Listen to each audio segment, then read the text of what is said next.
रात हो चुकी थी। विशिंग वेल के पास हमेशा की तरह घना अंधेरा और सन्नाटा था।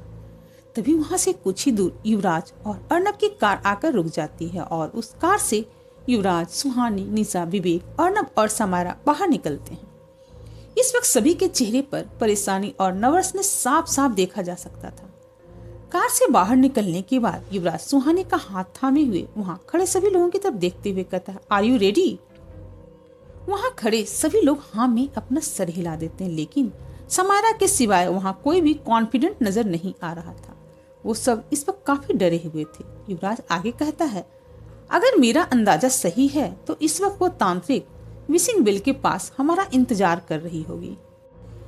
युवराज समारा को देखते हुए कहता है, वहां जाते ही सबसे पहले हमें मृदुला को कल की तरह कैद करना होगा, इसके बाद हम तांत्रिक से निपटेंगे। समारा युवराज की बात से सहमत हो जाती है। इसके बाद युवराज सुहानी का हाथ थामे विशिंग वेल की तरफ बढ़ जाता है। युवराज के पीछे पीछे बाकी के लोग भी उसी तरफ जाने लगते हैं। जैसे जैसे युवराज विशिंग वेल की तरफ बढ़ रहा था, वैसे वैसे उसे एहसास हो रहा था कि वो साया और वो तांत्रिक विशिंग वेल के पास ही है। अब सुहानी के हाथ पर युवराज की पकड़ और ज्यादा मजबूत हो जाती है। युवराज के ऐसा करने पर सुहानी भी समझ जाती है कि युवराज भी इस वक्त काफी परेशान है। सुहानी युवराज के साथ आगे बढ़ते हुए उससे कहती, युवराज सर आप परेशान मत होइए, सब ठीक हो जाएगा। ये सुनकर युवराज सुहानी की तरफ देखता है और उसके फॉरहेड पर एक किस करते हुए आगे बढ़ जाता है। निशा और विवेक ने भी एक दूसरे का हाथ थाम रखा था और वो दोनों भी काफी परेशान थे। निशा विवेक से कहती, विवेक तुम्हें क्या लगता है आज सब ठीक हो जाएगा? विवेक आगे बढ़ते हुए कहता, पता नहीं, लेकिन हम कोशिश पूरी करेंगे। ये सुनकर निशा आगे कुछ नहीं कहती। समारा आगे बढ़ते हुए अर्नब से कहती है, तुम अपना ध्यान रखना, आज खतरा सबसे ज्यादा है। अर्नब कहता, मैं ध्यान रखूंगा, लेकिन तुम अपना प्रॉमिस याद रखना, तुम्हें मेरे लिए वापस आना है। अर्नब का जवाब सुनकर समारा हैरानी से उसकी तरफ देखते हुए कहती, क्या तुम्हारा दिमाग खराब हो गया है? हम में से कोई नहीं जानता कि आज हम जिंदा बचने वाले हैं भी या नहीं, और तुम्हें मेरे वापस आने की पड़ी है। अर्नब समारा को देखते हुए कहता है, मुझे उस तांत्रिक के हाथों मरने से ज्यादा तुम्हारे वापस ना आने से डर लगता है। अर्नब का बात सुनकर समारा एक नजर उसे देखती है और फिर सामने देखते हुए आगे बढ़ने लगती है। वो सब जैसे ही विशिंग वेल के पास पहुंचते हैं, उन्हें एक औरत की भयानक आवाज सुनाई देती है, आओ युवराज, आज तुम अपनी मौत के पास खुद चलकर आ रहे हो और अपने साथ अपने इन दोस्तों को भी मरने के लिए यहाँ लेकर आ गए। उस आवाज को सुनकर सभी डर से चौकन्ना हो जाते हैं और अपने आसपास देखने लगते हैं, लेकिन युवराज उस आवाज पर ही फोकस कर रहा था। तभी युवराज अपने ऊपर देखता है। वो देखता है कि उस सभी पर एक बड़ा सा पेड़ गिर रहा होता है। ये देखते ही एक पल में युवराज की आंखें लाल हो जाती हैं और वो पेड़ हवा में ही रुक जाता है। अगले ही पल वो पेड़ हवा में उड़ते हुए दूर जाकर गिर जाता है। ऐसा होते ही सबकी नजर उस पेड़ पर जाती है। युवराज के ऐसा करने पर वहां फिर से उसी औरत की आवाज सुनाई देती है, बहुत खूब युवराज, तुम अब अपनी शक्तियों का इस्तेमाल करना सीखने लगे हो। युवराज उस आवाज की तरफ देखते हुए गुस्से में कहता है, हाँ, और इसी से आज मैं तुझे खत्म भी कर दूंगा। वो औरत एक भयानक हंसी के साथ कहती, ठीक है, आज वो भी देख लेते हैं। उसके ऐसा कहते ही उस विशिंग वेल के पास घने काले धुएं जमा होने लगते हैं और कुछ ही देर बाद वो धुआं छटने लगता है। उस धुएं के छटने पर युवराज को वहां तांत्रिक दिखाई देती है। उस तांत्रिक को देखकर वहां खड़े सभी लोगों का डर से गला सूख जाता है। उस तांत्रिक के आते ही वो साया भी उसके पास आकर हवा में रुक जाता है। उस साये को देखकर समारा के दिमाग में सुहानी की कही एक बात बार बार आने लगती है, वो साया किसी का प्रतिरूप है। समारा को अब सुहानी की बात कुछ कुछ समझ आने लगी थी। युवराज अब समारा की तरफ देखता है। युवराज को देखकर समारा समझ जाती है कि वो उस साये को कैद करने के लिए कह रहा है, जिसके बाद वो दोनों मिलकर उस तांत्रिक का सामना कर सके। युवराज का इशारा समझकर समारा अपना हाथ उस साये की तरफ बढ़ाती है और युवराज उस साये को देखते हुए उसे उसी जगह पर रोक देता है। उन दोनों के ऐसा करने पर उस तांत्रिक के चेहरे पर एक डेविल स्माइल आ जाती है और वो समारा को एक नजर गुस्से से देखती है। समारा पर उस तांत्रिक की नजर पड़ते ही समारा एक झटके में हवा में उड़ते हुए एक पेड़ से जाकर टकरा जाती है। ये देखकर अर्नब घबराते हुए समारा के पास जाता है और इससे युवराज का ध्यान भी भटक जाता और मृदुला आजाद हो जाती है। ये देखकर वो तांत्रिक युवराज से कहती, तुझे क्या लगता है कि तू मुझे इतनी आसानी से हरा सकता है? इतने साल से मैं तेरी माँ बनकर तेरे साथ ही रह रही हूँ और मैं तेरी हर बात अच्छे से समझ चुकी हूँ। तू मुझे कभी भी नहीं हरा सकता। उस तांत्रिक की बात को सुनकर युवराज गुस्से से कहता है, यही तो तेरी गलतफहमी है, मुझे समझ पाना नामुमकिन है। ये कहकर युवराज उस तांत्रिक की तरफ गुस्से से घूरता है और उसकी आंखों से एक तेज रोशनी निकलकर उस तांत्रिक को जाकर लगती है, जिससे वो तांत्रिक समायरा की तरह ही काफी दूर फीट जाकर गिर जाते हैं। ये सीन देखकर निशा, सुहानी और विवेक हैरान रह जाते हैं, लेकिन युवराज के चेहरे पर हल्की सी स्माइल आ जाती है। वो मन में कहता है, तुम सही थी समायरा, तुम्हारी ये ट्रिक काम कर रही है। समायरा ने ही युवराज को समझाया था कि वो कैसे अपनी शक्तियों को जागृत कर सकता और कैसे उनका इस्तेमाल कर सकता है। युवराज के इस बार से वो तांत्रिक भी हैरान रह जाती है। इधर समायरा पेड़ से टकराकर नीचे गिरी हुई थी और उठने की कोशिश कर रही। तभी अर्नब वहां आकर उसे अपना सहारा देकर खड़े करते हुए कहता, समायरा तुम ठीक हो? समायरा हाँफते हुए कहते, ये तांत्रिक हमारी उम्मीद से कहीं ज्यादा खतरनाक है। युवराज अकेले इसका सामना नहीं कर पाएगा। ये सुनकर अर्नब युवराज की तरफ देखते हुए कहता, ये तुम क्या कह रही हो? देखो अभी अभी युवराज ने क्या किया है। समायरा उसे हो रहे दर्द के साथ आगे बढ़ते हुए कहती है, अभी युवराज की शक्तियां पूरी तरह से जागृत नहीं हुई हैं, उसे हमारी मदद की जरूरत पड़ेगी। युवराज के उस तांत्रिक पर अटैक करने के बाद मृदुला युवराज की तरफ बढ़ती है, लेकिन युवराज उसे वहीं रोक लेता है। युवराज के ऐसा करते ही वो तांत्रिक वहां आकर युवराज पर एक मंत्र पढ़ देती, जिससे युवराज भी काफी दूर जाकर गिर जाता है। वो तांत्रिक युवराज के पीछे जाकर उस पर लगातार हमला करने लगती है और युवराज उसका सामना करने लगता है। युवराज के उस तांत्रिक से उलझने के बाद मृदुला सुहानी की तरफ बढ़ जाती है और उसकी गर्दन पकड़कर उसे हवा में उठा लेती है। ये देखकर निशा और विवेक काफी डर जाते हैं। उन्हें पता था कि वो उस साय से बच तो सकते हैं, लेकिन सुहानी को उससे बचा नहीं सकते। सुहानी के गर्दन पकड़े हुए उस साय से मृदुला की आवाज आती है, वो कलश मुझे दे दे, वरना मैं इसी वक्त इस लड़की की जान ले लूंगी। और वो कलश विवेक के हाथ में इस वक्त था। मृदुला के ऐसा कहते ही पीछे से समायरा की आवाज आती है, इतनी भी क्या जल्दी है, पहले मैं तुझसे अपना हिसाब तो बराबर कर लूं। समायरा की आवाज को सुनकर वो साया सुहानी की गर्दन पकड़े हुए समायरा की तरफ मुड़ जाता है। उस साया ने सुहानी का गला इतना जोर से दबाकर रखा था कि अब सुहानी का दम घुटने लगा था। ये देखकर अर्नब, निशा और विवेक बहुत परेशान हो जाते हैं।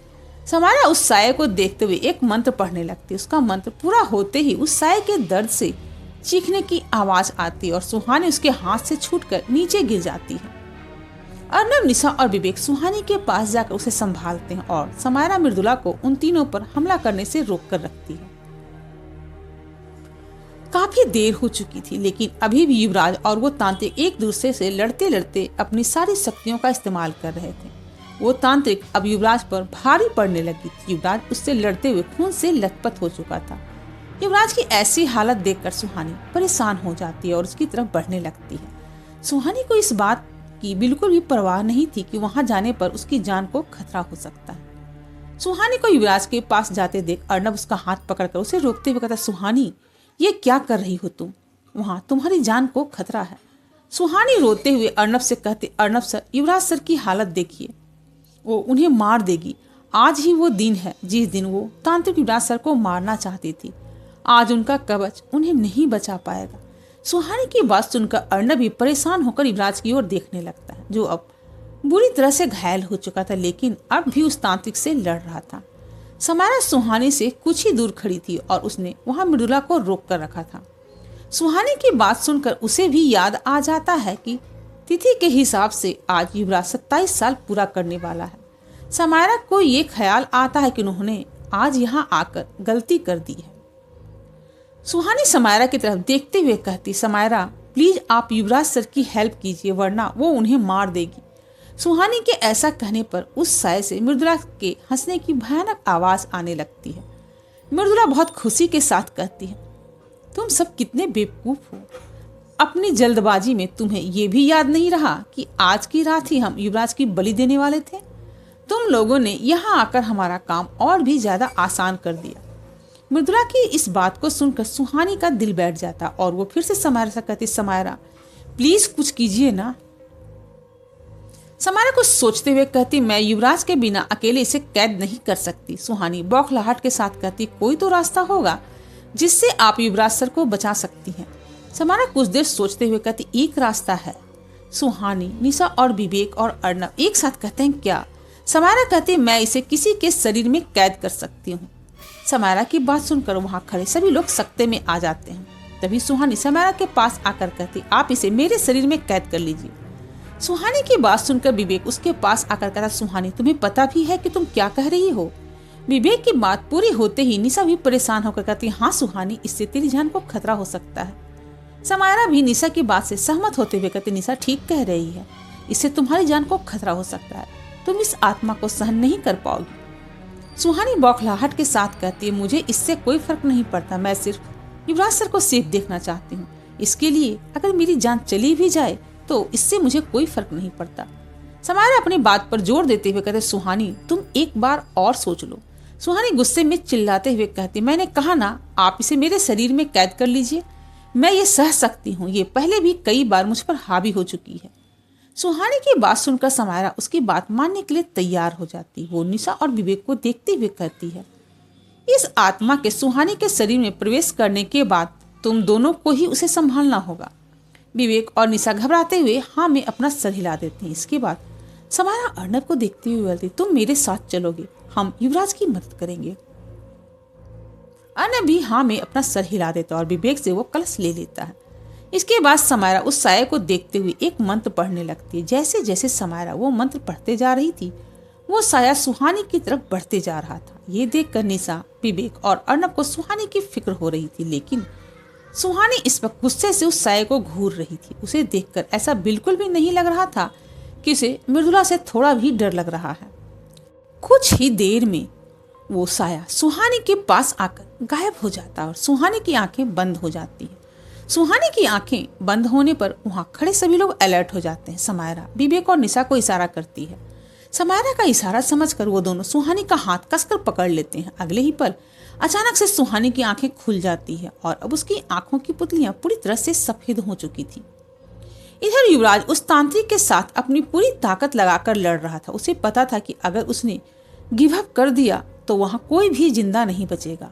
वो तांत्रिक युवराज की उम्मीद से कहीं ज्यादा ताकतवर थी और अपनी काली शक्तियों से लगातार युवराज पर हमला कर रही थी। कभी युवराज उससे के बार से खुद को बचा लेता था तो कभी नहीं बचा पाता था। उस तांत्रिक के आखिरी बार से युवराज को बहुत ज्यादा चोट लग गई थी और अब उसके सामने घुटने के बल बैठा हुआ था। उसे समझ नहीं आ रहा था कि वो किस तरह से उस तांत्रिक का सामना करे। विसिंग वेल के आसपास किसी को भी इस बात का अंदाजा नहीं था कि कुछ दूरी पर दो लाल आंखें ये सब कुछ देख रही थी। वो आंखें और किसी की नहीं बल्कि पद्मिनी की थी। पद्मिनी विसिंग वेल से कुछ दूरी पर जंगल के अंदर से ये सब देख रही थी। वो युवराज को देखते हुए खुद से कहती है, आज तुम लोगों को ये लड़ाई खुद ही लड़नी होगी। तुम्हें अंदाजा भी नहीं है कि अब तुम लोग किस खतरे की तरफ बढ़ रहे हो। निशा और विवेक ने सुहानी का हाथ पकड़ा हुआ था। सुहानी धीरे धीरे अपना सर उठाकर अपनी आंखें खोलती है। अब उसकी आंखों की पुतलियां सफेद हो चुकी थी। सुहानी की आंखें देखकर अर्नब घबराते हुए कुछ कदम पीछे चला जाता और समायरा और भी ज्यादा अलर्ट हो जाती है। निशा और विवेक भी इस वक्त काफी डरे हुए थे, लेकिन वो अपनी पूरी ताकत से सुहानी को पकड़ कर रखते हैं। सुहानी के चेहरे पर अब गुस्सा और बौखलाहट साफ दिखाई दे रहा था। वो निशा और विवेक की पकड़ से बेचैन होकर चीखने लगी थी। उन दोनों ने ही रुद्राक्ष पहना हुआ था, जिसे सुहानी के अंदर मृदुला की आत्मा सहन नहीं कर पा रही थी। सुहानी खुद को निशा और विवेक की पकड़ से छुड़ाने की पूरी कोशिश कर रही थी, लेकिन रुद्राक्ष की वजह से मृदुला की शक्तियां उसके किसी काम नहीं आ रही थी। समायरा निशा और विवेक से कहती है, जब मैं कहूँ तो इसे छोड़ देना, लेकिन तब तक तुम दोनों को किसी भी हालत में इसे यहीं रोक कर रखना होगा। समायरा की बात को सुनकर निशा और विवेक हाँ में अपना सर हिला देते हैं। इसके बाद समायरा एक नजर सुहानी को देखती है, जो चीखते हुए खुद को छुड़ाने के लिए अपना पूरा जोर लगा रही थी। अर्नब समायरा से कहता है, अब हमें चलना चाहिए, युवराज की हालत ज्यादा खराब होते जा रही है। अर्नब की बात सुनकर सुहानी मृदुला की आवाज में गुर्राते हुए कहती, तुम लोग चाहे कितनी भी कोशिश कर लो, युवराज को हमसे नहीं बचा पाओगे। समायरा सुहानी की बात पर कोई रिएक्शन नहीं देती और अर्नब से कहती है, जल्दी चलो। ये कहकर समायरा युवराज की तरफ बढ़ जाती है और अर्नब भी उसके साथ जाने लगता है। इधर युवराज और उस तांत्रिक की लड़ाई चल रही थी। अभी तक वो तांत्रिक युवराज पर भारी पड़ रही थी, लेकिन वो युवराज को इस तरह से उसका सामना करते देख हैरान थी। उसे अंदाजा भी नहीं था कि युवराज अपनी शक्तियों का इस हद तक इस्तेमाल करना सीख चुका है। उसे लगा था कि वो कुछ ही पलों में युवराज को खत्म कर सकती है, लेकिन अब ये उसके लिए इतना आसान नहीं रह गया था। उसके कई सारे मंत्रों का तो युवराज पर कोई असर ही नहीं हो रहा था। युवराज अपने घुटने के बल उस तांत्रिक के सामने बैठा था। वो तांत्रिक अब ये सोचकर रिलैक्स हो चुकी थी कि अब उसका एक ही बार युवराज को खत्म कर देगा। वो अपनी आंखें बंद करके एक मंत्र पढ़ने लगती, लेकिन इससे पहले कि वो अपना मंत्र पूरा कर पाती, उसकी बैक पर एक जोर का किक लगता है और वो कुछ दूर जाकर गिर जाती है। उस तांत्रिक को समझ नहीं आता कि उसके साथ अभी अभी क्या हुआ है। वो फौरन उठकर अपने पीछे देखती है तो वहां पर समायरा खड़ी होती है। इससे पहले कि वो तांत्रिक समायरा पर हमला कर पाती, समायरा लगातार उस पर अटैक करने लगती है। इस वक्त समायरा और तांत्रिक की लड़ाई बिल्कुल उसी तरह से हो रही थी जैसे पिछली रात भैरवनाथ और दृष्टा की लड़ाई हुई थी। समायरा तांत्रिक को संभलने का एक मौका नहीं दे रही थी। वो अच्छे से जानती थी कि अगर उस तांत्रिक को मौका मिला तो 1 सेकेंड में समायरा को खत्म कर सकती है। अर्नब युवराज के पास जाकर उससे कहता, mister Yuvraj, are you okay? इस वक्त युवराज घुटने के बल अपना सर नीचे किए हुए बैठा था। उसकी बॉडी हमेशा की तरह बड़ी तेजी से रिकवर कर रही थी। वो दर्द भरी आवाज में कहता है, मुझे थोड़ा वक्त चाहिए। युवराज की बात सुनकर अर्नब परेशान हो जाता। उसकी नजर फौरन समायरा पर जाती जो अकेले उस तांत्रिक का सामना कर रही थी। उसे डर था कि कहीं वो तांत्रिक समायरा को नुकसान ना पहुंचा दे, और यहाँ युवराज भी अभी लड़ने की हालत में नहीं था। अर्नब इसी उलझन में उलझा हुआ था, तभी उसे समायरा के चीखने की आवाज आती। अगले ही पल समायरा जमीन पर पड़ी दर्द से हाँफ रही थी और वो तांत्रिक गुस्से में उसके सामने खड़ी थी। वो तांत्रिक समायरा से कहती, सच में रक्षा ने तुझ पर बहुत मेहनत किया है, लेकिन उस मेहनत का फल वो नहीं पा सकी। कोई बात नहीं, उसकी इस मेहनत का फल मैं ही ले लेती हूँ। ये कहकर वो तांत्रिक समायरा की तरफ अपना दाहिना हाथ आगे बढ़ा देती है। उस तांत्रिक के ऐसा करने पर समायरा अपनी जगह पर फ्रीज हो जाती है, लेकिन उसके चेहरे पर बेचैनी के भाव आने लगते हैं। समायरा के शरीर में बहुत तेज दर्द हो रहा था और वो बात अच्छे से समझ रही थी कि वो तांत्रिक समायरा की सारी ऊर्जा अपने अंदर ले रही है। वो ऐसा करते हुए समायरा की जान के साथ साथ उसकी शक्तियां भी अपने अंदर ले रही थी। समायरा अब खुद को बचाने के लिए कुछ भी नहीं कर पा रही थी। वो तांत्रिक समायरा से कहीं ज्यादा ताकतवर थी। अर्नब समायरा को इस तरह से देखकर घबरा जाता। उसे समझ नहीं आता कि वो कैसे समायरा को उस तांत्रिक से बचाए। अर्नब बिना कुछ सोचे भैरवनाथ का वो खंजर अपने हाथ में ले लेता है, जिसे भैरवनाथ ने उस तांत्रिक को मारने के लिए बनाया था, और भागते हुए उस तांत्रिक के पास जाकर उसकी पीठ में वो खंजर डाल देता है। वो तांत्रिक दर्द से चीख पड़ती है और उसका ध्यान समायरा से पूरी तरह से हट जाता है। कुछ पल के लिए वो बहुत कमजोर हो जाती। तभी अर्नब समायरा के पास जाकर उसे अपनी बाहों में लेते हुए कहता है, समायरा तुम ठीक हो? इससे पहले समायरा अर्नब के सवाल का जवाब दे पाती, वो तांत्रिक खुद को संभालते हुए गुस्से में कहती है, तुम लोगों ने मुझे परेशान कर दिया। ये कहकर वो अपने दोनों हाथ आगे बढ़ा देती है, जिससे वो अब समायरा और अर्नब दोनों की जान लेने लगती है। अब समायरा और अर्नब अपनी जगह पर फ्रीज हो चुके थे और उनकी ऊर्जा उस तांत्रिक के अंदर जाने लगी थी। समायरा और अर्नब को इस वक्त सिर्फ एक दूसरे की फिक्र हो रही थी, लेकिन वो एक दूसरे को बचाने के लिए कुछ भी नहीं कर पा रहे थे। कुछ देर के बाद उन दोनों का दम घुटने लगता है और उस तांत्रिक के चेहरे की डेविल स्माइल बढ़ती जाती है। वो तांत्रिक घमंड के साथ उन दोनों से कहती, मैंने कहा था ना कि आज। वो तांत्रिक इतना ही कह पाती, तभी युवराज वहां आकर उसकी गर्दन पकड़ लेता है और उसे जमीन से उठाकर फिर से नीचे पटक देता है। उस तांत्रिक को समझ नहीं आता कि अचानक से ये सब क्या हो गया। अगले ही पल उसे एहसास होता है कि वह जमीन पर पड़ी हुई है और युवराज उसकी गर्दन पर अपनी मजबूत पकड़ बनाए हुए बैठा है। वो तांत्रिक खुद को युवराज से छुड़ाने की कोशिश करते हुए कहती है, तुम मेरा कुछ नहीं बिगाड़ सकते। युवराज गुस्से से उस तांत्रिक की गर्दन पर अपनी पकड़ और मजबूत करते हुए अर्नब की तरफ अपना हाथ बढ़ा देता है। अर्नब बिना देरी किए वो खंजर युवराज की तरफ फेंक देता है। समायरा भी खुद को संभालते हुए अपनी पोजीशन में आ जाती है। युवराज उस खंजर को अपने हाथ में लेते हुए कहता है, ये मेरी मॉम को इतने सालों तक तकलीफ देने के लिए। ये कहकर युवराज वो खंजर उस तांत्रिक के सीने में घुसा देता है। युवराज के ऐसा करते ही उस तांत्रिक की भयानक चीख उस जंगल में गूंजने लगती है। वो चीख इतनी ज्यादा भयानक थी कि अर्नब, समायरा, निशा और विवेक उस आवाज को सह नहीं पाते और अपने दोनों हाथों से अपने कान बंद कर लेते हैं। इससे विवेक और निशा के हाथ से सुहानी छूट जाती है और मृदुला सुहानी के शरीर के साथ उस तांत्रिक की तरफ बढ़ने लगती है। सुहानी को उस तांत्रिक के पास आते देखकर समायरा अर्नब को इशारा करती है और अर्नब कलश की अस्थियों को उस तांत्रिक के शरीर के ऊपर डाल देता है। कुछ ही पलों में सुहानी उस तांत्रिक के पास जाती है। इससे पहले सुहानी उस तांत्रिक के शरीर को छू पाती, युवराज सुहानी को पकड़ लेता है और समायरा मृदुला को सुहानी के शरीर से आजाद कर देती है। जब मृदुला सुहानी के शरीर से बाहर आती है तो सुहानी पूरी तरह होश में ना होने के कारण लड़खड़ाने लगती है और युवराज सुहानी को संभाल लेता है। इसके बाद समायरा अपना हाथ आगे बढ़ाती है और फिर उसके हाथ से आग की वही लपटें निकलने लगती है। ये देखकर युवराज सुहानी का हाथ पकड़कर आगे कर देता है और वो अग्नि सुहानी के हाथ को छूते हुए उस तांत्रिक तक पहुंच जाती है। अब उस तांत्रिक का शरीर उन अस्थियों के साथ जलने लगता है और तभी युवराज सुहानी को खुद से दूर धकेल देता है। युवराज के ऐसा करने पर अर्नब सुहानी को संभाल लेता है और उस जंगल में फिर से 3 लोगों की चीखें गूंजने लगती है। वो तांत्रिक अधमरी हालत में जलते हुए चीख रही थी और उसके ठीक ऊपर उस साये से भी चीखने की आवाज आ रही थी और उन दोनों से कुछ ही दूरी पर युवराज भी दर्द से चीख रहा था। आज फाइनली वो उस साये से पूरी तरह से आजाद हो रहा था। अब सुहानी को भी होश आ गया था और वो भीगी आंखों से युवराज की ओर देख रही थी।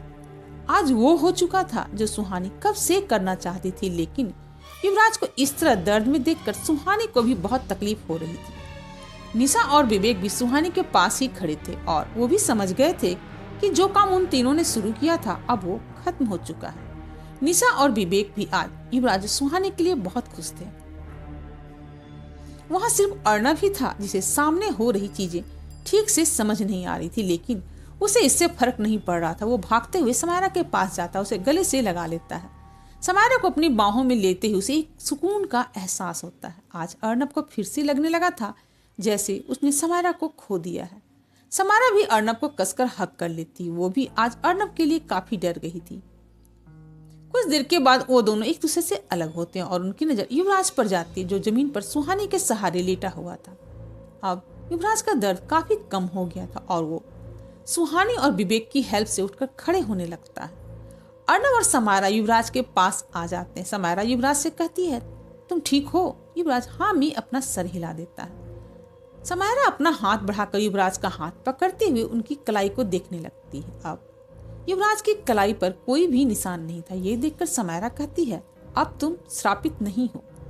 समायरा की बात सुनकर युवराज सुहानी की ओर देखने लगता जो इस वक्त उसे ही देख रही थी। वो अपनी आंखों से ही सुहानी को थैंक्स कर रहा था जिसे सुहानी अच्छे से समझ रही थी। कुछ देर के बाद उन सबकी नजर उस तांत्रिक पर जाती है। अब वो उन अस्थियों के साथ जलकर पूरी तरह से राख में बदल चुकी थी।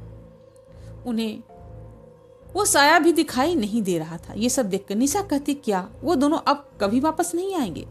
समायरा उस राख को देखते हुए कहती, हाँ अब वो दोनों खत्म हो चुके हैं। निशा कुछ सोचते हुए कहती, मुझे बस एक बात समझ नहीं आई, उस अघोरी बाबा ने मृदुला को मारने के लिए सुहानी को ही क्यों चुना था? समायरा कुछ सोचते हुए कहती, इसकी 2 वजहें हो सकती है। समायरा के ऐसा कहने पर वहां खड़े सभी लोग उसे सवालिया नजरों से देखने लगते हैं। समायरा आगे कहती, पहली वजह ये कि मृदुला बचपन में ही सुहानी पर हावी हो चुकी थी और इसके बाद भी सुहानी को कुछ नहीं हुआ था। शायद इसीलिए उस अघोरी को सुहानी के अंदर कुछ अलग क्षमता दिखी होगी। निशा क्यूरियस होकर कहती, और दूसरी वजह? समायरा कहते, कुछ अघोरी भविष्य देख सकते हैं। शायद उन्होंने भविष्य में देखा होगा कि सुहानी युवराज के लिए किस हद तक जा सकती है। समायरा का जवाब सुनकर सभी के चेहरे पर एक स्माइल आ जाती है और युवराज सुहानी को अपनी बाहों में भर लेता है। अर्नब विशिंग वेल की तरफ देखते हुए कहता है, अब क्या हमें उस विशिंग वेल के अंदर जाना होगा? अर्नब के ऐसा कहने पर सभी उस विशिंग वेल की ओर देखने लगते हैं। युवराज कहता, हाँ पर इस वक्त नहीं, हम कल सुबह इसके अंदर जाएंगे। समायरा भी उस कुएं को देखते हुए कहती, हाँ बिल्कुल, आखिर हमें भी तो पता चले कि उसके अंदर ऐसा क्या है जिसकी वजह से ये सब शुरू हुआ है। अर्नब कहता है, तो ठीक है, अब हमें यहाँ से चलना चाहिए। वैसे भी मुझे ये जगह बड़ी मनहूस लगती है। युवराज सुहानी को देखते हुए कहता, तुम लोग चलो, हम आते हैं। युवराज के ऐसा कहते ही सुहानी उसे हैरानी से देखने लगती है और बाकी के लोग बिना कुछ कहे एक स्माइल के साथ वहां से जाने लगते हैं। सुहानी युवराज को हैरानी से देखते हुए कहती, युवराज सर, हम दोनों यहाँ क्यों रुके हैं? हमें भी तो सबके साथ यहाँ से जाना चाहिए ना? युवराज सुहानी की कमर पकड़कर उसे खुद के करीब लाते हुए कहता, लगता है तुम अपनी कही बात भूल गई हो। सुहानी घबराते हुए युवराज से कहती, कौन सी बात? युवराज एक हल्की स्माइल से कहता है, यही कि उस तांत्रिक को खत्म करने के बाद मुझे मेरी किस मिलेगी। युवराज की बात सुनकर सुहानी का चेहरा शर्म से लाल होने लगता है। वो युवराज से नजरें चुराते हुए कहती है, युवराज सर, ये आप कैसी बातें कर रहे हैं, और वो भी इस जगह पर। युवराज सुहानी के और करीब आते हुए कहता, अब मैं और वेट नहीं करने वाला हूँ, मुझे मेरी किस यहीं पे चाहिए। सुहानी कुछ कहने के लिए जैसे ही अपना मुंह खोलती है, युवराज उसके होठों पर अपनी उंगली रखते हुए धीरे से कहता, युवराज के ऐसा करने पर सुहानी आगे कुछ नहीं कहती।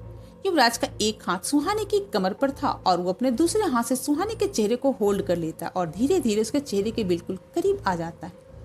जैसे जैसे युवराज सुहानी के करीब आ रहा था, सुहानी के दिल की धड़कन बढ़ती जा रही थी। अब युवराज सुहानी के बिल्कुल करीब आ जाता और सुहानी अपनी आंखें बंद कर लेती है। ये देखकर युवराज के चेहरे पर एक हल्की सी स्माइल आ जाती है और उसके होंठ सुहानी के होंठों के करीब आ जाते हैं। इधर अर्नब, समायरा, निशा और विवेक अपने कार की तरफ बढ़ रहे थे। निशा विवेक से धीरे से कहते, विवेक, इस वक्त युवराज सर सुहानी के साथ विशिंग वेल के पास क्यों रुक गए। ये कहते हुए निशा पीछे मुड़ने लगती है, लेकिन तभी विवेक उसे रोकते हुए कहता है, किसी के पर्सनल मोमेंट को ऐसे देखना नहीं चाहिए। विवेक के ऐसा कहने पर निशा पीछे नहीं मुड़ती। अर्नब भी आगे बढ़ते हुए समायरा से कहता है, तो फिर तुम यहाँ से कब निकल रही हो। समायरा अर्नब के सवाल का कोई जवाब नहीं देती। उसके मन में बार बार सुहानी की कई बात आ रही थी। वो साया किसी का प्रतिरूप। इसके बाद समायरा को विवेक की वो बात याद आती है जिससे उससे बाबा ने कहा था, उस कुएं के अंदर काली शक्तियों का एक स्रोत है। इसके बाद उसे सावित्री की कही बात याद आती है। वो तांत्रिक और उसके पूर्वज सदियों से उस कुएं की रक्षा करते आ रहे हैं। ये तीनों बातें लगातार समायरा के दिमाग में चल रहे थे। अगले ही पल समायरा के कदम अपनी जगह पर रुक जाते हैं और उसकी आंखें फटी की फटी रह जाती हैं। समायरा अपनी आंखों में खौफ लिए हुए कहती है, ओह नो। ये सुनकर अर्नब, निशा और विवेक भी वहीं रुककर कंफ्यूजन में के साथ समायरा को देखने लगते हैं। समायरा फौरन पीछे पलटकर युवराज और सुहानी की तरफ भागने लगती है। उसे इस तरह से भागते देख अर्नब, निशा और विवेक भी उसके पीछे पीछे जाने लगते हैं। वो तीनों समझ नहीं पा रहे थे कि समायरा ऐसे रिएक्ट क्यों कर रही है। दूसरी तरफ युवराज और सुहानी एक दूसरे के बेहद करीब थे। युवराज के होंठ सुहानी के होंठों तक पहुंचने ही वाले थे, तभी युवराज को कुछ एहसास होता है और वो वहीं रुक जाता है। अचानक से युवराज को अजीब सी बेचैनी होने लगती है और वो उस कुएं की तरफ देखने लगता है। सुहानी की आंखें अभी भी बंद थीं। युवराज फौरन सुहानी को पकड़कर नीचे झुक जाता है और वो अपने और सुहानी के सर को बचाने पोजीशन में आ जाता है। सुहानी समझ नहीं पाती कि युवराज अचानक ऐसा क्यों कर रहा है। युवराज के झुकते ही विशिंग बेल के अंदर एक जोर का धमाका होता है जिससे उस कुएं के रेलिंग के पत्थर इधर उधर बिखरने लगते हैं। युवराज सुहानी को उन बड़े बड़े पत्थरों से बचाने की कोशिश करने लगता है। वो धमाका इतना जोरदार था कि कुएं की तरफ आ रहे समायरा, अर्नब, निशा और विवेक भी कुछ दूर पीछे जाकर गिर जाते हैं। किसी को भी समझ नहीं आ रहा था कि यहाँ क्या हो रहा है सिवाय युवराज और समायरा के। सभी इस वक्त जमीन पर पड़े उस विशिंग बेल को ही देख रहे थे। उस विशिंग बेल से कुछ ही दूरी पर खड़ी पद्मिनी ये सब देख रही थी। पद्मिनी उस विशिंग बेल को देखते हुए खुद से कहती है, आज वो दिन आखिर आ ही गया जिसका मुझे सदियों से इंतजार था। जो काम मैं सदियों से नहीं कर पाई, वो काम उस बेवकूफ लड़की ने अनजाने में ही कर दिया। ये कहते हुए पद्मिनी के दिमाग में उस रात का सीन चलने लगता है जब निशा ने उस कुएं में गंगा जल गिराया था और वो जल रिसते हुए जमीन की और अंदर चला गया था। इसके बाद पद्मिनी के दिमाग में एक और सीन चलने लगता है। जंगल के बीच में पत्थर पर एक ऋषि बैठे हुए थे और उनके पैरों के पास जमीन पर एक औरत बैठी थी। वो औरत कोई और नहीं बल्कि पद्मिनी थी। पद्मिनी उस ऋषि से कहती है, मुझे भी आपके साथ समाधि लेनी है। वो ऋषि कहते हैं, अभी तुम्हारी समाधि का समय नहीं आया है, तुम्हें एक बहुत जरूरी काम करना है। पद्मिनी उत्सुकता से कहती, कौन सा काम। ऋषि कहते हैं, वही काम जो मैं नहीं कर पाया। ऋषि की बात सुनकर पद्मिनी परेशान होते हुए कहती है, वो बहुत ताकतवर है, मैं उसकी तपस्या ही भंग नहीं कर सकी तो मैं उसे कैसे मार पाऊंगी। ऋषि कहता है, तुमने सही कहा, तुम उसे नहीं मार सकती। ये सुनकर पद्मिनी बौखलाहट के साथ कहती है, जब मैं उसे मार ही नहीं सकती तो मेरे यहाँ रहने का क्या मकसद है। वो ऋषि गंभीरता के साथ कहते हैं, तुम्हें उसकी रक्षा करनी होगी जिसका जन्म उसे मारने के लिए होगा। ये सोचते हुए पद्मिनी प्रेजेंट में आ जाती है और बाकी लोगों की तरह एकटक उस विशिंग बेल को देखने लगती है। कुछ ही पलों में उस विशिंग वेल से एक बड़ा सा काला साया बाहर आने लगता है। ये काला साया मृदुला से कहीं बड़ा और उससे कहीं ज्यादा भयानक था। उसे देखकर वहां सभी लोगों का गला डर से सूख जाता है। युवराज सुहानी को कसकर अपनी बाहों में छुपा लेता है। उस साये को देखते हुए पद्मिनी आगे कहती है, कहानी तो अब शुरू हुई है। अगर आप मेरी कहानियों को पसंद कर रहे हैं तो मेरे चैनल को लाइक, शेयर और सब्सक्राइब जरूर करें और बेल आइकन भी दबाएं, जिससे कि नए एपिसोड डालते ही सबसे पहले उसके नोटिफिकेशन आप तक पहुंच सके। Thanks for watching.